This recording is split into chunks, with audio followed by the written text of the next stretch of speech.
الحمد للہ رب العالمین والعاقبۃ للمتقین والصلاة والسلام علی سید الانبیاء والمرسلین وعلی آلہ وصحبہ ومن دعا بدعوتہم الی یوم الدین، اما بعد۔ بزرگان محترم، عزیزو، گزشتہ ہفتوں سے یہ تیسرا ہفتہ ہے جس میں بات ہو رہی ہے وما ارسلناک الا رحمۃ للعالمین کے سلسلے میں، کہ اللہ نے اپنے نبی کو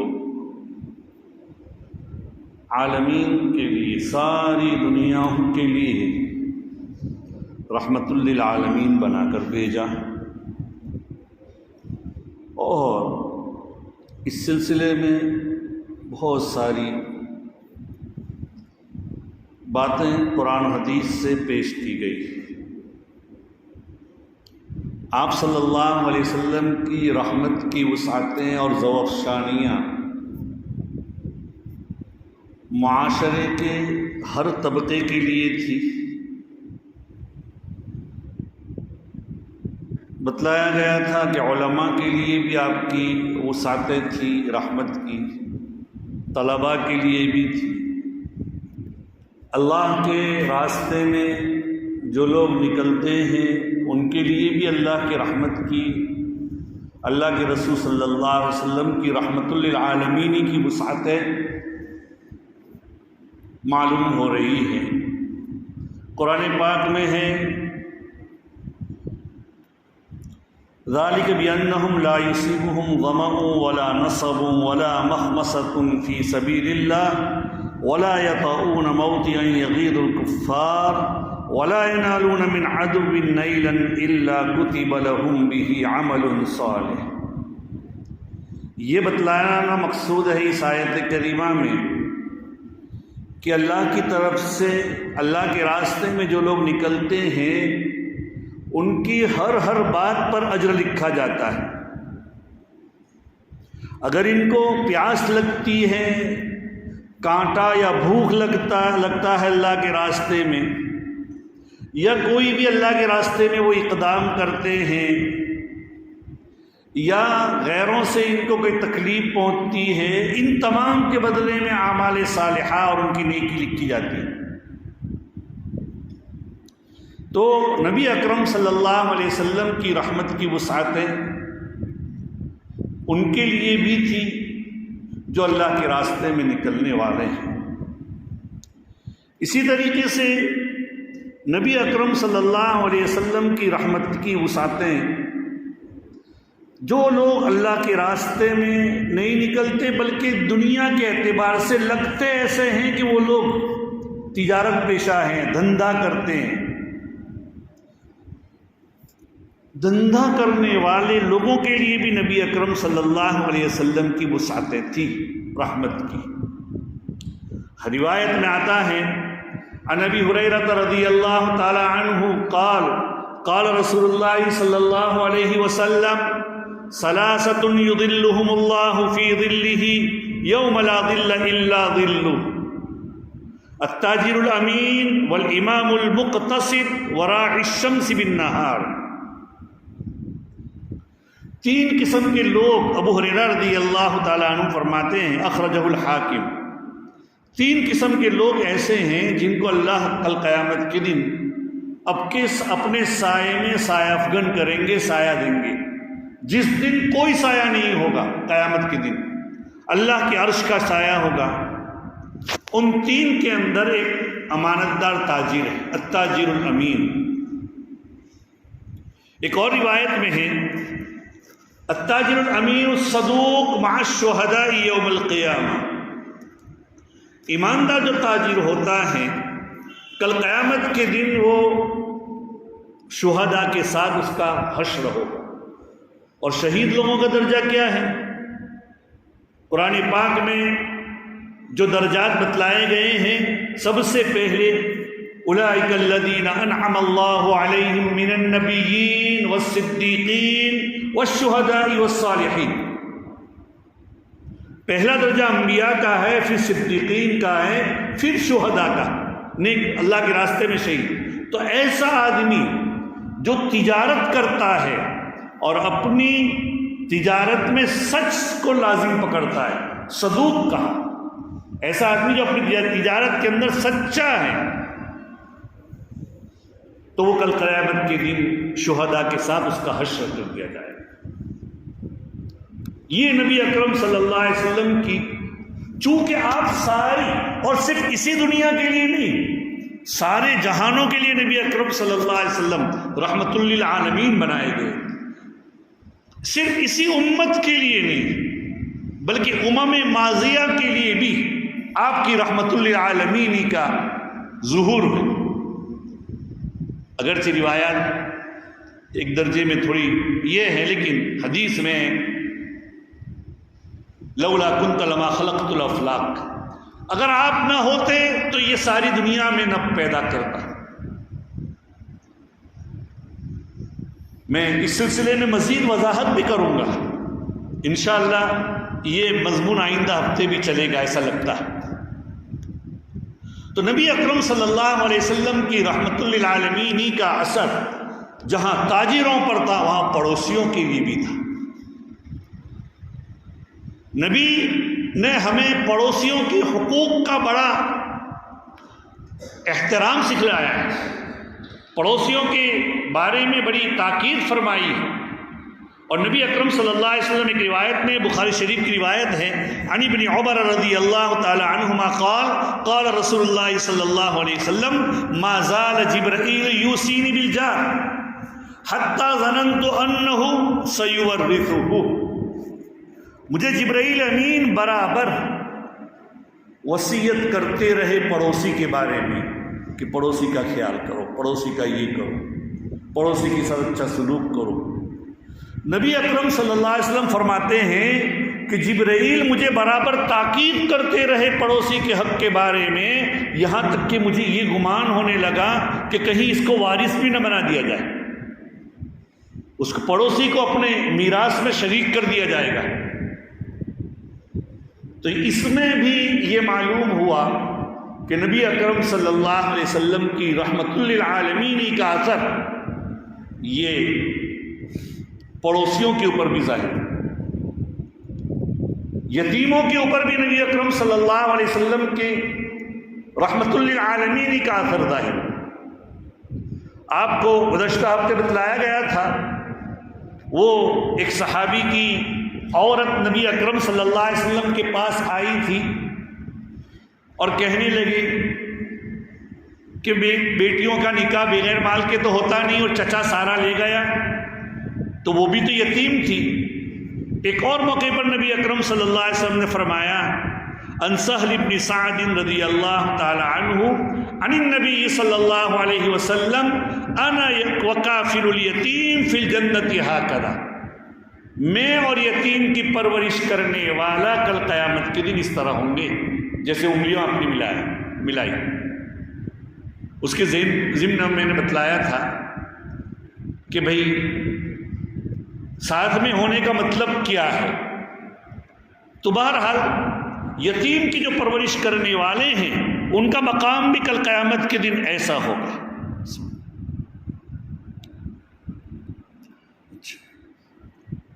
کل نبی اکرم صلی اللہ علیہ وسلم کا رحمت للعالمین کا جو اثر ہے مزدور کے اوپر بھی ظاہر ہوا، رحمت للعالمین کا۔ روایت میں آتا ہے کہ نبی اکرم صلی اللہ علیہ وسلم ایک صحابی آپ کے پاس آئے اور ملاقات کی، تو ان کی ہتھیلی پر گٹے پڑے ہوئے تھے، جیسے بہت سے بیچارے اللہ مزدوری کرتے ہیں، جو لوگ کسی بھی پیشہ میں جیسے کہ سوتھار ہوتا ہے یا الیکٹریشین ہوتے ہیں، تو وہ لوگ جب کوٹتے ہیں ایسا کرتے ہیں ان کے ہاتھوں میں گٹے پڑ جاتے ہیں۔ نبی اکرم صلی اللہ علیہ وسلم نے دیکھا کہ ان کے ہاتھوں میں گٹے پڑے ہوئے ہیں۔ آپ صلی اللہ علیہ وسلم نے پوچھا کہ یہ کیا ہے؟ فرمایا کہ اللہ کے رسول میں تو پتھر توڑتا ہوں، جس کی وجہ سے میرے ہاتھ سخت ہو گئے ہیں، ہاتھوں میں گٹے پڑ گئے ہیں۔ نبی اکرم صلی اللہ علیہ وسلم نے ان کا ہاتھ اپنے ہاتھ میں لے کر فرمایا الکاسب حبیب اللہ، مزدور اللہ کا محبوب ہے۔ ہاتھ سے جو مزدوری کرنے والا ہے وہ اللہ کا دوست ہے، اللہ کا محبوب ہے۔ گویا یہ جو لوگ جو مزدوری کرتے ہیں، ملازمت کرتے ہیں، وہ اللہ کو محبوب ہے۔ تو بہرحال نبی اکرم صلی اللہ علیہ وسلم کی رحمت للعالمین کا اثر ساری دنیا کے اوپر، ہر قسم کے پیشے والے لوگوں کے اوپر پڑا، سائل کے اوپر اور محروم کے اوپر بھی پڑا۔ ایک آدمی لوگوں سے مانگتا ہے، ان کو بھی نبی نے کہہ دیا، قرآن کہتا ہے وَفِي أَمْوَالِهِمْ حَقٌّ لِلسَّائِلِ وَالْمَحْرُومِ، ان کے مالوں میں سائل مانگنے والے اور جو لوگ نہیں مانگتے ہیں بیچارے محروم ہیں، ان کا بھی حق۔ بہرحال ہر قسم کے لوگوں کا، حتیٰ کہ غلاموں اور باندیوں کا بھی نبی اکرم صلی اللہ علیہ وسلم کے اوپر، نبی اکرم صلی اللہ علیہ وسلم کی رحمت للعالمین کا اثر ہوا۔ روایات میں آتا ہے نبی اکرم صلی اللہ علیہ وسلم دنیا سے جا رہے ہیں، آپ کے نزا کی حالت ہے، تو نزا کی حالت میں آپ کہہ رہے ہیں الصلاۃ وما ملکت ایمانکم، اللہ کے واسطے نمازوں کی کیا کرنا، تم پابندی کرنا، نماز کی کیا ہے، نماز کا خیال رکھنا، نماز مت چھوڑنا، یہ نبی اکرم صلی اللہ علیہ وسلم نے فرمایا۔ اور ساتھ ساتھ کیا فرمایا، وما ملکت ایمانکم، جن کے تم مالک ہو، یعنی تم جو غلام باندی تمہاری ملکت میں ہیں، ان کا بھی تم کیا کرنا، خیال کرنا۔ تو نبی اکرم صلی اللہ علیہ وسلم کی گویا کہ رحمت للعالمین کا جو اثر ہے غلاموں اور باندیوں کے اوپر، اور غلام اور باندیاں آج کل وہ چیز نہیں ہے، اس زمانے میں یہ چیز تھی، اس کے جو شرائط ہیں وغیرہ وہ چیزیں اس زمانے میں پائی جاتی تھی، اور اس کے لیے کہ یہ ہے کہ بھئی اس طرح اللہ کے راستے میں نکلے اور اس طرح ہو تو تمہارے ہاتھ میں جو لوگ آئیں وہ تمہارے غلام باندی۔ لیکن ان کے ساتھ بھی نبی اکرم صلی اللہ علیہ وسلم نے اچھا سلوک کرنے کا ہمیں حکم دیا گیا۔ تو بہرحال یہ متعدد باتیں تھیں جن کے ساتھ نبی اکرم صلی اللہ علیہ وسلم، حتیٰ کہ جانوروں کا بھی حصہ رحمت للعالمین کا اس پر بھی ظاہر ہوا، جانوروں کے ساتھ بھی سلوک کرنے کا حکم۔ جیسا کہ ایک روایت میں آتا ہے نبی اکرم صلی اللہ علیہ وسلم گزرے، آپ صلی اللہ علیہ وسلم کا گزر ہوا ایک جگہ سے، آپ نے دیکھا کہ اونٹ بندھا ہوا ہے، صبح سے شام تک مسجد نبوی کے باہر بندھا ہوا تھا۔ کہا ہے کہ بھئی یہ کس کا اونٹ ہے؟ تو کہا فلاں صاحب کا۔ ان کو بلایا کہ اللہ سے ڈرو، ان بے گناہ جانوروں کے بارے میں ان کا حق ادا کرو۔ اور بھی ایک روایت میں آتا ہے نبی اکرم صلی اللہ علیہ وسلم کی رحمت للعالمین کا اثر جانوروں کے حق میں بھی ظاہر ہوا۔ ایک روایت میں آتا ہے کہ نبی اکرم صلی اللہ علیہ وسلم ایک جگہ جا رہے تھے، وہاں ایک اونٹ آپ کے پاس آ کر کچھ ہنہنانے لگا، بولنے لگا کچھ اپنی زبان میں۔ اللہ نے اپنے نبی کو سمجھایا کہ یہ کیا بول رہا ہے۔ اللہ کے رسول صلی اللہ علیہ وسلم نے اس کے مالک کو بلایا، کہا کہ یہ تمہارا اونٹ ہے؟ کہا میرا اونٹ ہے۔ کہا کہ اس اونٹ نے مجھے 2 شکایتیں کی ہیں، ایک شکایت تو یہ کہ تم اس کو پورا گھاس چارہ پانی نہیں دیتے، اور اس کی دوسری شکایت یہ ہے کہ تم اس اونٹ سے زیادہ کیا محنت کراتے ہو، مزدوری زیادہ کرواتے ہو، اس کے بس میں جتنا ہو اتنا ہی کام اس سے کرو اور اس کی خیال رکھو۔ یہ نبی اکرم صلی اللہ علیہ وسلم کی یہ زمانے جاہلیت میں یہ لوگوں کے اندر یہ عادت تھی کہ جب بارش نہ ہوتی تو وہ لوگ یہ کرتے تھے کہ ایک آدھ جانور کو لیتے اور اس جانور کی دم کو جلاتے، دم کے اوپر کوئی چیز رکھ کر جلا دیتے تھے، آگ لگا دیتے۔ جب اس جانور کی دم پر آگ لگتی، بیچارہ بے چین ہو کر ادھر ادھر وہ گھومتا، بھاگتا پھرتا اور تڑپ کر اچھل کر وہ مر جاتا تھا۔ لوگ ہنستے اور مسکراتے تھے اور سمجھتے تھے کہ اس طرح جانور کے تڑپنے کی بنا پر بارش ہوگی، اللہ کے رسول صلی اللہ علیہ وسلم نے اس سے منع فرمایا۔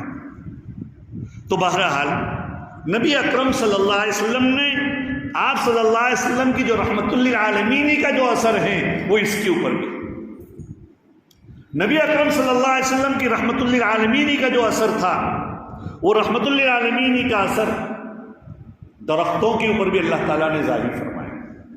کیسے؟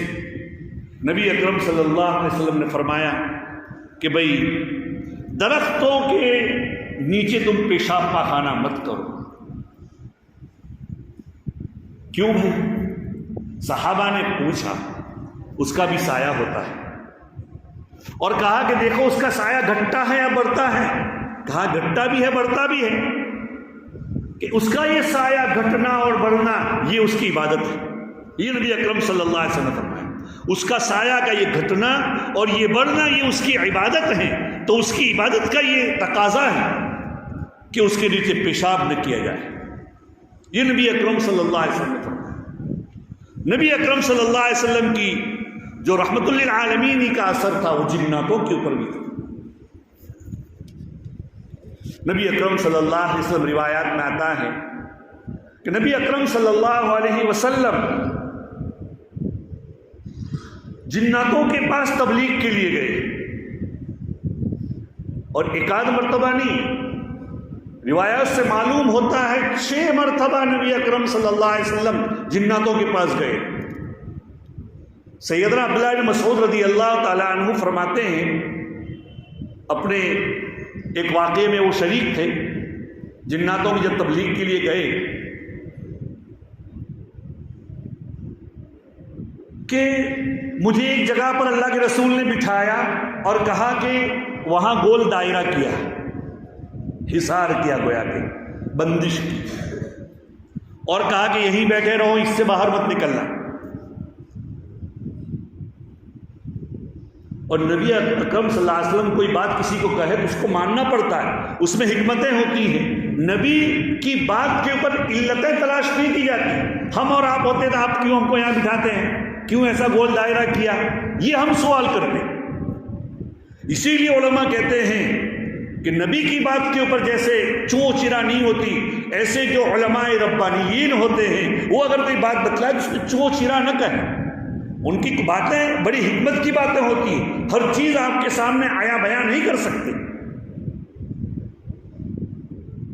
تو نبی اکرم صلی اللہ علیہ وسلم نے ایک حصار کیا، گول دائرہ کیا، اور گول دائرہ کرنے کے بعد سیدنا عبداللہ بن مسعود سے کہا کہ یہاں سے نکلنا مت، اسی میں رہنا۔ سیدنا عبداللہ بن، رات کی اندھیری تھی، رات کے اندھیری میں آپ کہیں چلے گئے ان کو بٹھا کر، کہہ رہے ہیں کہ میں دیکھ رہا ہوں کہ لمبے قد کے لوگ اور سائے دور سے آ رہے ہیں جا رہے ہیں، بہت سارے لوگ، اور کچھ دور آوازیں بھی آ رہی تھی۔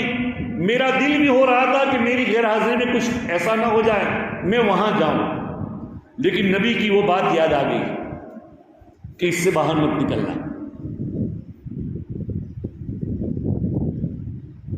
بہرحال تو آپ وہاں گئے، جب واپس تھوڑی دیر کے بعد آپ تشریف لے آئے اور وہ لوگ بھی چلے گئے، تو نبی اکرم حضرت عبداللہ بن مسعود رضی اللہ تعالیٰ عنہ نے واقعہ ذکر کیا کہ بھئی ایسا ایسا میں تو سن رہا تھا، یہ باتیں تھی وغیرہ۔ کہا کہ وہ نصیبین جو عراق میں ایک جگہ ہیں وہاں کے وہ جن آئے تھے اور میرے پاس کیا ہے تعلیم کے لیے آئے تھے۔ اس موقع پر یہ تو رحمت للعالمین کا اثر کہاں ظاہر ہوا؟ اس موقع پر جناتوں نے اللہ کے رسول سے درخواست کی، انہا امتک،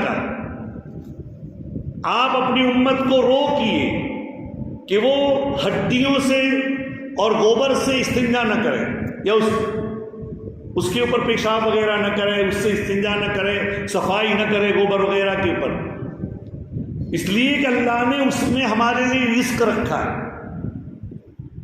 اور روایات میں آتا ہے ہم یہ جو گوشت کھاتے ہیں اس پر اگر اللہ کا نام لیا جائے تو وہ گوشت کے اوپر جتنا گوشت ہوتا ہے اس سے زائد گوشت لوٹ آتا ہے اور وہ جناتوں کے لیے خوراک بن جاتا ہے، اتنا ہی گوشت آ جاتا ہے اور وہ اس سے کھاتے ہیں۔ روایت سے معلوم ہوتا ہے. اور گوبر جو ہے اگر اس سے بھی وہ پاک ہوتا ہے، مطلب جانور سے چاہے وہ ہوتا ہے، لیکن اس کے اوپر اگر کسی اور نے پیشاب وغیرہ نہیں کیا ہوتا ہے تو اس گوبر کو اللہ جناتوں کی جانوروں کے لیے خوراک بنا دیتے. تو نبی اکرم صلی اللہ علیہ وسلم کی رحمت للعالمین کا اثر یہ، جیسے میں نے یہ متعدد مثالیں دے کر بتلائی کہ اللہ کے رسول صلی اللہ علیہ وسلم کی رحمت للعالمین کا اثر جیسے جناتوں کے لیے تھا، انسانوں کے لیے تھا، وہی عورتوں کے لیے بھی تھا، بیٹیوں کے لیے بھی تھا. رحمت للعالمین کا اثر ہر ایک کے لیے نبی اکرم صلی اللہ علیہ وسلم رحمت للعالمین بنا کر بھیجے گئے. جناتوں کے معاملے میں یہ بتلا دیا گیا، ساتھ ہی ساتھ یہ بات ہے کہ درختوں کا بتلایا، مردوں کا بھی حصہ نبی اکرم صلی اللہ علیہ وسلم، جہاں زندوں کا حصہ ہے وہاں نبی اکرم صلی اللہ علیہ وسلم نے ایسی تعلیم دی کہ آپ کی رحمت للعالمین کا اثر مردوں کے اوپر بھی ظاہر ہوا. نبی اکرم صلی اللہ علیہ وسلم نے فرمایا اذکروا محاسن موتاکم،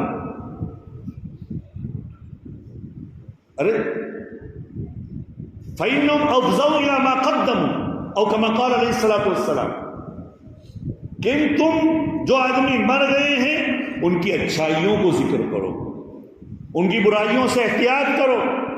اگر انہوں نے کچھ کیا ہے ان کا عمل ان کے ساتھ، انہوں نے جو کیا ہے وہاں وہ پہنچ گئے ہیں، ہم اور آپ کون ہو گئے مردوں کے بارے میں فیصلہ کرنے والے. تو بہرحال نبی اکرم صلی اللہ علیہ وسلم نے فرمایا اذکروا محاسن موتاکم.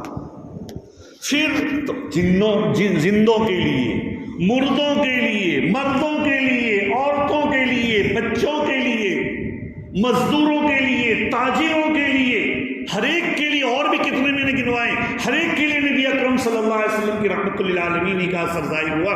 وہیں پر جناتوں کے لیے، درختوں کے لیے، وہیں فرشتوں کے لیے بھی. جبرائیل امین علیہ الصلوۃ والسلام نے ایک مرتبہ نبی اکرم صلی اللہ علیہ وسلم نے جبرائیل سے پوچھا کہ جبرائیل امین تمہیں میری رحمت للعالمین کا کوئی اثر تمہیں بھی ملا کہ نہیں؟ کہا کہ کیوں نہیں، آپ کی رحمت للعالمین کا اثر مجھے ملا. میں نے دیکھا کہ وہ ابلیس لعین جس نے اتنی اللہ کی عبادت کی، اس کے باوجود بھی وہ اللہ کے دربار سے بھگایا گیا. تو میں بھی ہمیشہ ڈرتا رہا کہ کہیں ایسا نہ ہو کہ مجھے بھی اللہ میاں کسی وقت بھگا دے. لیکن آپ کی رحمت للعالمین کا اثر یہ ہوا کہ آپ کے اوپر اللہ تعالیٰ نے ایک آیت کریمہ نازل کی سورہ تکویر میں. اس کی وجہ سے اب مجھے اطمینان ہو گیا کہ اللہ تعالیٰ مجھے اپنے دربار سے نہیں بھگائے گا. یہ آپ کی رحمت للعالمین کا اثر ہے. قرآن پاک میں ہے انہ لقول رسول کریم، قرآن پاک میں ہے انہ لقول رسول کریم ذی قوت عند ذی العرش مکین مطاع ثم امین. گویا کہ وہ فرما بردار بھی ہیں، یہ ان کی صفت بیان کی ہے. جبرائیل امین کی صفت مطاع ثم امین. اس سے مجھے اب احساس یہ ہوا کہ اب اللہ تعالیٰ کی دربار سے مجھے اب بھگایا نہیں جائے گا. بہرحال نبی اکرم صلی اللہ علیہ وسلم کی رحمت للعالمین کا جو اثر ہے، چونکہ پوری دنیا کے لیے آپ قرآن پاک میں ہیں وما ارسلناک الا رحمت للعالمین، آپ ساری جہانوں کے لیے رحمت للعالمین بنا کر بھیجا گیا. اور ہر ایک کا جہان الگ الگ ہے. یہ مختلف میں نے مثالیں دی ہیں. انشاءاللہ اس سلسلے میں مزید باتیں آئندہ ہفتے میں بھی ہوگی کہ صرف دنیا کے لیے نہیں، آخرت میں بھی، کل میدان محشر میں بھی، اور اس امت کے لیے نہیں بلکہ دوسری امم ماضیہ کے لیے بھی آپ کی رحمت للعالمین کا اثر ہے. اللہ تعالیٰ نے اگر توفیق دی آئندہ ہفتے میں اس کو بیان کیا جائے گا. وآخر دعوانا الحمدللہ رب العالمین.